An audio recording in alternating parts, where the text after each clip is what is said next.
this game ends up going the distance here, simply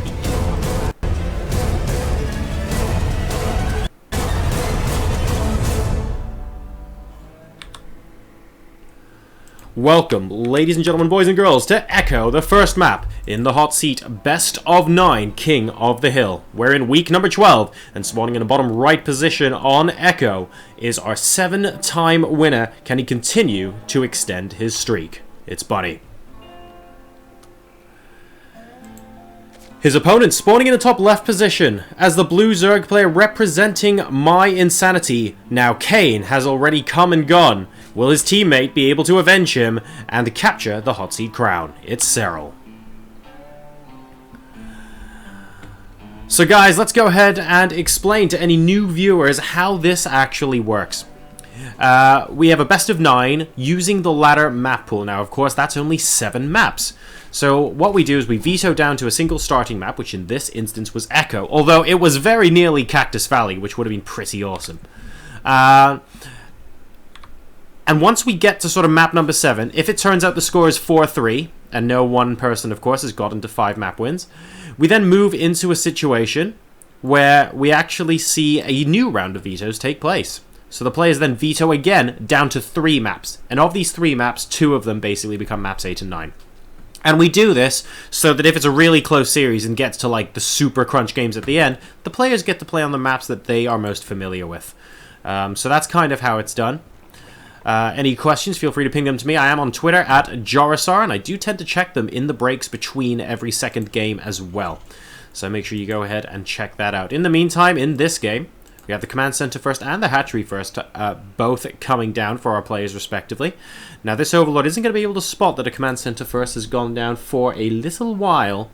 So, I don't know. I don't think Serral will necessarily do anything rash against this CC first. It might give him perhaps the opportunity to go ahead and grab his third base a little bit more quickly than usual.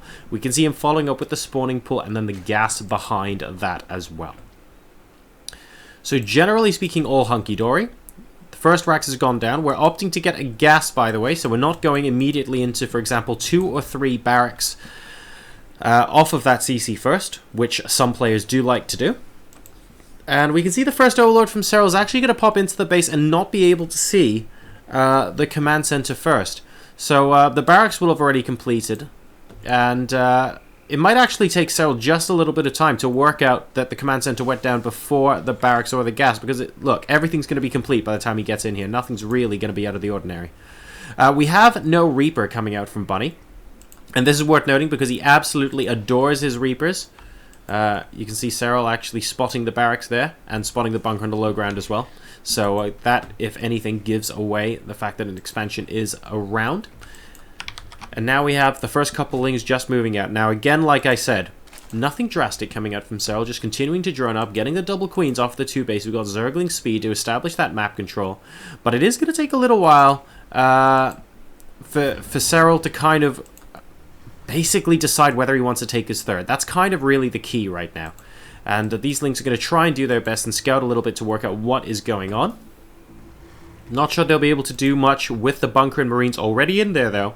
He's going to try. It's going to be a bit of a run-by the looks of things. No, he's actually opted to move back. So only half the health, losing out on one of those Zerglings. And now, Serral, well, he's kind of in a position where he has to sit back and work out what is going on. Notice that this second overlord, by the way, is over here. A lot of players like to send it in here to sort of spot the natural expansion, but Serral has no vision of this natural as things currently stand. He's opted to go for the right-hand side, which, of course, by the way, is perfectly fine. It just means that his play and how greedy he wants to be with this becomes just a little bit more uncertain. He's going to go ahead just before the 6-minute mark and take this third base anyway, and this overlord is quite likely to end up being on scouting duty round about this end of the spectrum here, maybe even over here, the spot where units, wow, Mule coming across the point of view there, might be moving out, for example, across this ramp, which could be an attack route into the third base. Third CC in the meantime coming down for Bunny. And the overlords here flank either side of the command center, but aren't actually going to be able to see it. Will this one change course? Yes, it does. So Serral actually spots the timing on that. That's really, really nice, actually. And we'll see that the third CC is almost complete as well. And that's going to be pretty good. I mean, Serral's going to be reasonably happy that no units are coming to bug him in the near future. We have got those 2 Hellions, but really that's it. I mean, as a Zerg player, you have to be happy only having to defend against 2 Hellions, right? There aren't a large number of Reapers accompanying them. We haven't got 4 or 6 Hellions out on the field by this point in the game. Good cancel on that Creep Tumor as well, by the way. The Hellions coming back to try and clean it up. It looks like these Zergs are just about going to buy enough time. No, it cancelled once again. But Serral does have another active Creep Tumor over here towards the 3rd base. So all seems to be well. We're following this up with double Evo chambers next to the natural expansion here. And in the meantime, back in Terran world, we have Stim approximately a third of the way done. Now we're going double engineering bay. Don't forget we had a very, very quick economic opening there. We had that command center first. We've already got 3 CCs with triple mules and triple SCV production in place. So we're going to go ahead and be just that little bit more greedy. Double engineering bays are down. We've already got the factory and reactor to go ahead and get those boosted double medevac production in place as soon as possible. We can see Bunny now. Is he going to be going for the second upgrade? He is indeed. So that actually means he's not going to get 200 gas by the time this starport switches over, but he's not going to be too bothered with that. He's already got all 4 of his gases. He's only going to be bumped by a couple of seconds. And look, he's already up to 140, so any time lost here is really quite minimal. He can start 1 medevac first if he so wishes, or he can wait until he has 200 gas and starts 2. It looks like he's going to be doing the latter, and he's also got a reactor building once again on that second factory as well. So here we go. A double medevac production has started. In the meantime, Serral is consolidated on his 3 bases. He's very, very happy indeed that there is no initial harassment coming down any point in the map. And he's, more importantly, he's used this to take advantage of being able to spread some pretty sick creep, guys. And I cannot emphasize this enough. A lot of like long macro games, you either see games where Zergs macro up like a beast and spread creep absolutely everywhere, or kind of games where they just meh. And they just get on with macroing, but neglecting that creep spread. It's really nice to see Serral already moving out towards the center of the map. And, well, he might need that kind of lead time here as Bunny moves out with his first 2 medevacs. He's going to be able to get a couple of creep tumors here. Do we see a cancel on the 3rd one? Doesn't look like we did. That one's going to be able to go live. But the number of active creep tumors here is now limited. Are we going to see a scan to pick off creep? Let's see. Bunny now already comfortably on creep. And what have we got to defend? Well, we have a number of Banelings morphing in next to the spine crawler here. But is that going to be enough? They don't have speed, remember. But these Marines are on creep right now. And I feel like these are going to end up becoming a double drop eventually. We're scanning to take out the active creep tumors. There is still one on the left-hand side here as well. We have a flank coming in from Serral. But it looks like Bunny smells the danger here, and he is going to be moving around. Ooh, does he get that? No, he doesn't actually get the drone that was building that 4th base, trying to sort of ninja his way out there. And it looks like the medevacs are going to be forced to pick up. So this 4th base will be able to go down for Serral. And he's basically challenging Bunny here to say, look, this base is going down. I'm going to put it down in your face. What are you going to do about it? A Ling Run By, in the meantime, is doing a good amount of damage in the 3rd base location. Number of workers killed at the moment, 6. Not bad at all. And Bunny being forced to divert his attention to stim some Marines over. It looks like that base did get cancelled as well. So those units able to pop back. A little bit difficult when you don't have the creep spread out to here. It means that Bunny doesn't actually have to move very far with those. And that's why these creep tumors are being spread now. Hatchery going to get put down once again. So far, so good. 3 base Terran versus 4 base Zerg. A good amount of activity out on the map as well. Serral isn't just staying on his own creep, waiting for the next attack to come in. I like that he's going exploring and making sure he sees when and where the Terran is going to be attacking. Now, this individual Zergling here is going to be pretty much the MVP as he spots a massive army moving out once again towards a 4th base location. This time, Serral has a good number of Banelings in tow. He's also got Baneling speed complete as well, and the first Mutalisks are going to be out on their way. Now, fast drilling for Widow Mines is out as well, so this is going to be a sustained assault from Bunny. He wants to be here for the long haul. He doesn't want to go anywhere because these Widow Mines are entrenching his position.